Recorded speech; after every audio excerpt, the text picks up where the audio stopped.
Upgrades.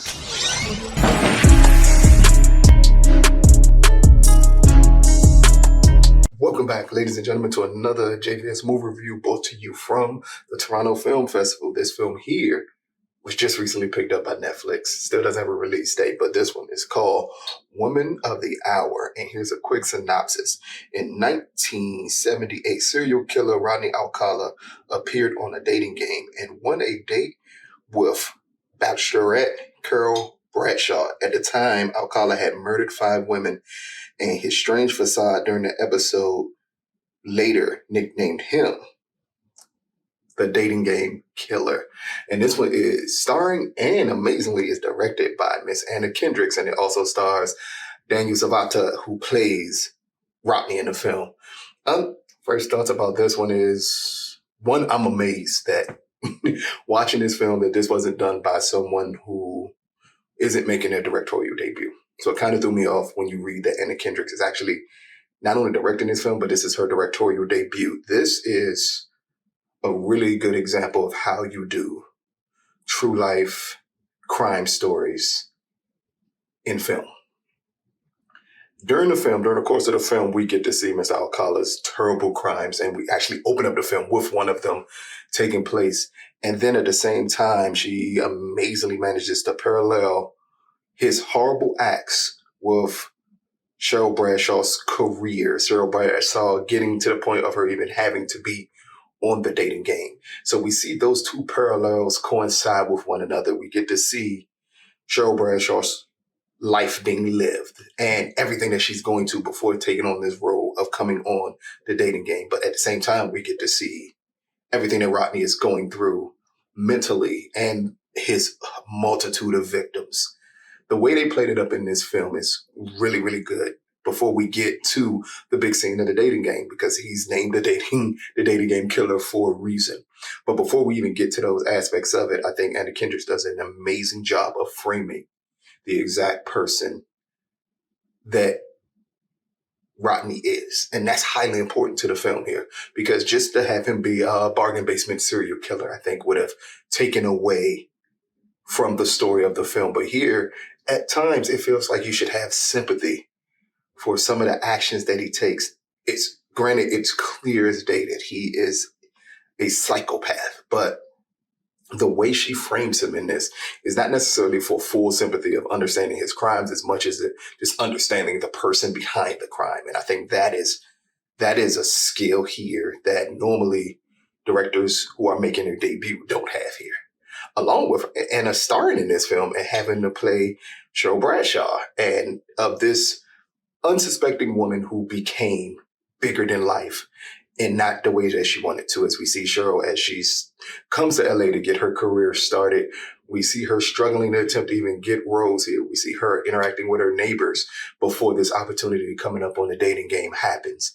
And when we get to the actual scene, the actual focus of the film, of the dating game, of Woman of the Hour, that's where this film really takes us to a more sinister place that you wouldn't expect to get from just a dating show.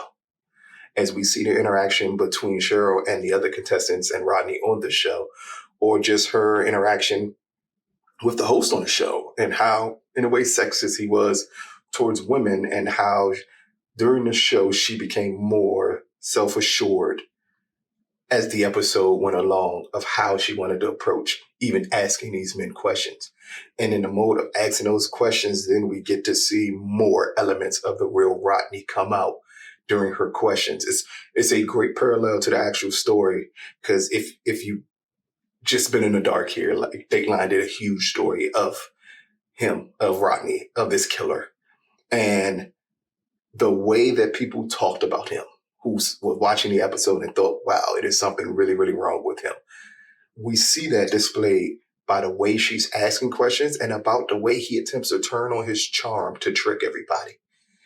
It is so sinister, this whole setup with the dating game, that it really makes you intrigued on what happens for the rest of the film. Just as pertains as the film is shot, this film is amazingly shot. It's still amazing, again, that this is a directorial debut for Anna, that she's able to really hone in some of the best elements of like a David Fincher and the way his style is, because this is more custom. This film feels more custom to his style than anyone else's. And the way she's able to focus while still clearly seeing her vision behind the camera and not David's vision behind the camera is really a standout for this film. As it pertains to the performances, unfortunately, besides Anna and Daniel, no one else really sticks out in this film.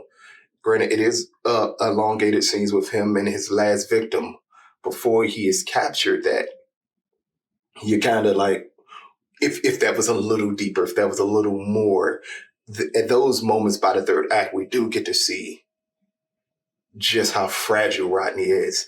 But if it was just explored a little more into the mindset of this killer, I think we would have had an amazingly great film. But instead, we just get a really good film, a really good true crime story that if you don't know this story, once you see this movie, it will make you want to look up the story even more and celebrate the point that Anna was even able to pull this film off. So, The Woman of the Hour, brought to you from the Toronto Film Festival and soon Netflix. Out of a possible 10, I give Woman of the Hour 7.5 out of 10. This movie is extremely solid. This is a crime thriller that I think is going to intrigue so many people when they watch it.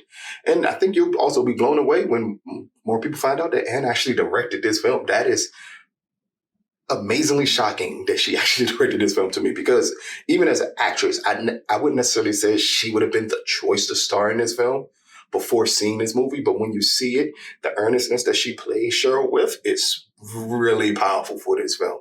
And it kind of fits the aesthetic that I think they were going with this film and with this story of this American Horror Story of this killer that a lot of people may no longer know.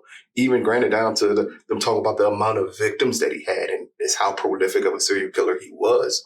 Just to see it on film here and to see some of these acts, but also to see him turn on the charm at times that really disarmed all of his victims is really sadistic work, but really well shot film that I think, again, once this does come out on Netflix, I think this is going to be one of those films that really catches on and more people are going to watch it and more people are going to appreciate Anna's work here.